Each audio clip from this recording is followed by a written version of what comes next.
Hello friends, let us now learn some important points about the therapeutic drug monitoring. In the therapeutic drug monitoring, this is done only if the plasma concentration of the drug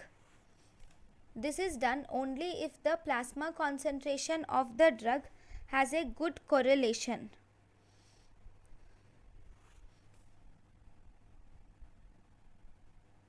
So, therapeutic drug monitoring is done only if the plasma concentration of the drug has a good correlation with either the side effect of the drug or the effect of the drug.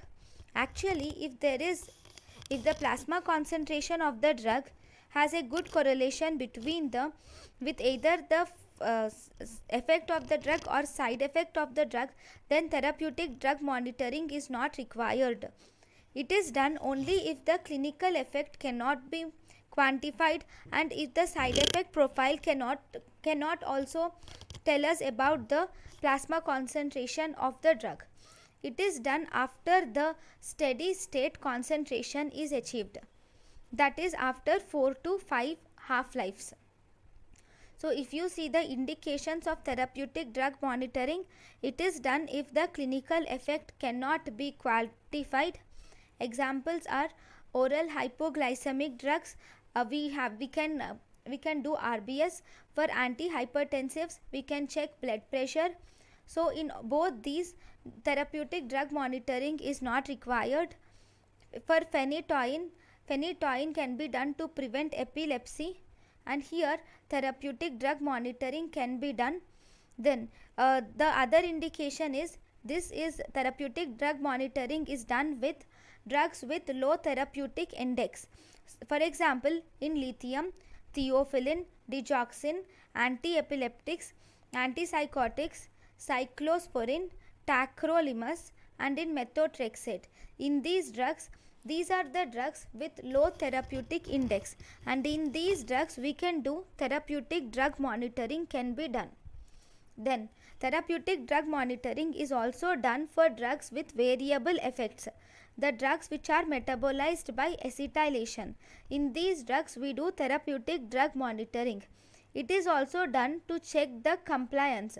For example, it is done in antipsychotic drugs to check the compliance. It is done to prevent the organ or fetal toxicity. For example, if you have pseudomonas infection with renal failure, pseudomonas infection, if there is pseudomonas infection and renal failure, then we can use aminoglycoside with therapeutic drug monitoring. And in also pregnant women with juvenile myoclonic epilepsy who is on treatment with valproate, in these patients we should continue giving valproate with therapeutic drug monitoring and folic acid. These are the main indications of therapeutic drug monitoring. Then we have to learn about the adverse drug reactions. Adverse drug reactions are the unpleasant or harmful reactions to a drug due to which the patients will avoid using the drug, or they will decrease the dose of the drug, or they will stop the drug and treat the adverse drug reactions.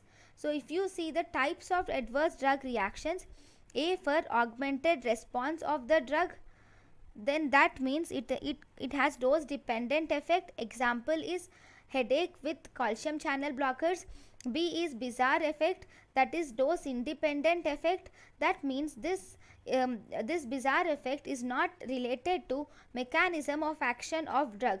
Example, hypersensitivity to penicillin. Then we have C, which has chronic effect. Here in the chronic effect, this is dose and time dependent. Example, it is used in steroids, that too hypothalamic pituitary axis suspension. And D for delayed action, where this causes tardive dyskinesia, and here there can be teratogenicity can occur and carcinogenesis can occur.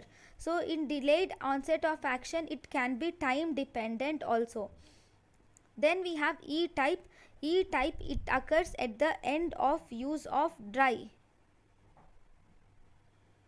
at the end of the use of drug, this is used. For example, opioid withdrawal syndromes, clonidine withdrawal